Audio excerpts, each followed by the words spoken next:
हमारे चैनल में आपका स्वागत है। हम आज आपको भूत की साधना बताने जा रहे हैं। भूत होता क्या है? जिसका कोई वर्तमान ना हो, केवल अतीत ही हो, वह भूत कहलाता है। अतीत में अटका आत्मा भूत बन जाता है। जीवन ना अतीत है और ना भविष्य, वह सदा वर्तमान है। जो वर्तमान में रहता है वह मुक्ति की ओर कदम बढ़ाता है। भूत प्रेतों की गति एवं शक्ति अपार होती है। इनकी विभिन्न जातियाँ होती हैं और उन्हें भूत, प्रेत, राक्षस, पिशाच, यम, शाकनी, डाकनी, चुड़ैल, गंधर्व आदि कहा जाता है। हिंदू धर्म में गति और कर्म अनुसार मरने वाले लोगों का विभाजन किया गया है। आयुर्वेद के अनुसार 18 प्रकार के प्रेत होते हैं। भूत सबसे शुरुआती पद है। या कहें कि जब कोई आम व्यक्ति मरता है तो सर्वप्रथम भूत ही बनता है। इसी तरह जब कोई स्त्री मरती है तो उसे अलग नामों से जाना जाता है। माना गया है कि प्रस्तुता स्त्री या नवयुवती मरती है तो चुड़ैल बन जाती है, और जब कोई कुंवारी कन्या मरती है तो उसे देवी कहते हैं। जो स्त्री बुरे कर्मों वाली है उसे डायन या डाकनी कहते हैं।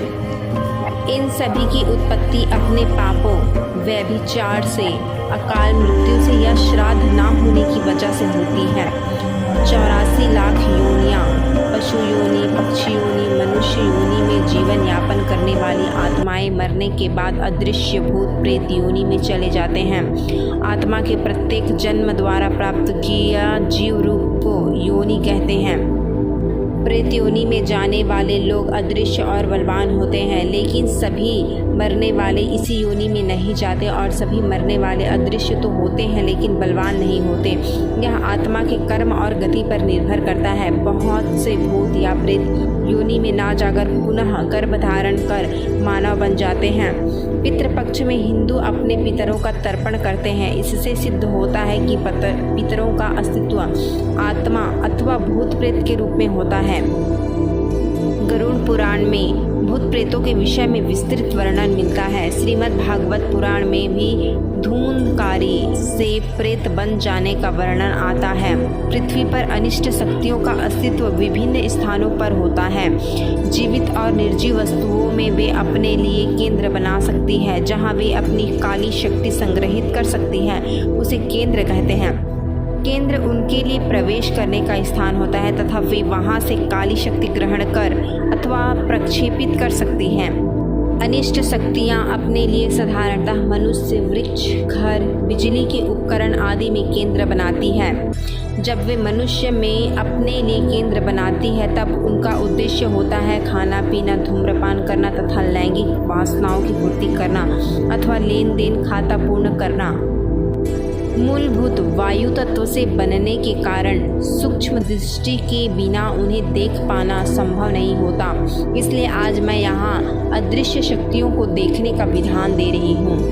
कुत्ते, घोड़े, उल्लू तथा कौवे जैसे पक्षी तथा कुछ प्राणी अनिष्ट शक्तियों के अस्तित्व के संदर्भ में अधिक संवेदनशील होते हैं। रात में जब कुत्ते का बिना किसी दृश्य कारण से अचानक भौंकना तथा रोकना उनके द्वारा अनिष्ट शक्तियों के अस्तित्व को समझ पाने के कारण होता है। भूतों का अस्तित्व है, यह बात आज अमेरिका वाले भी मानते हैं, और हमारे देश में तो यह मान्यता पहले से ही है।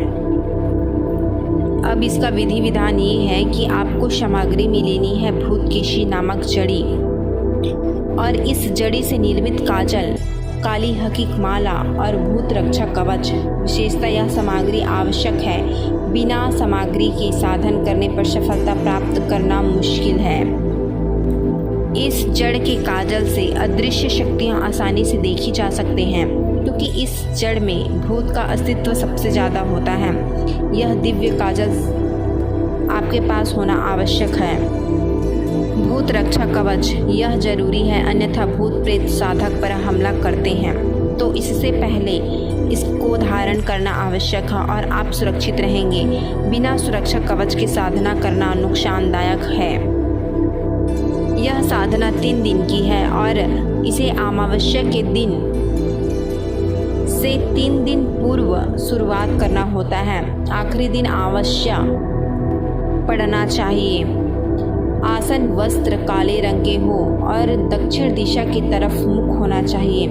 साधना एक बंद कमरे में करनी है जहाँ किसी भी प्रकार की कोई भी रोशनी ना हो, सिर्फ तीव्र सुगंध युक्त अगरबत्ती जला सकते हैं। साधना में तीसरे दिन भयानक दृश्य आंखों के सामने प्रकट होते हैं जिससे देखकर डर लगता है, परंतु रक्षा कवच पहनने के बाद डरने की आवश्यकता नहीं है, न डरना चाहिए।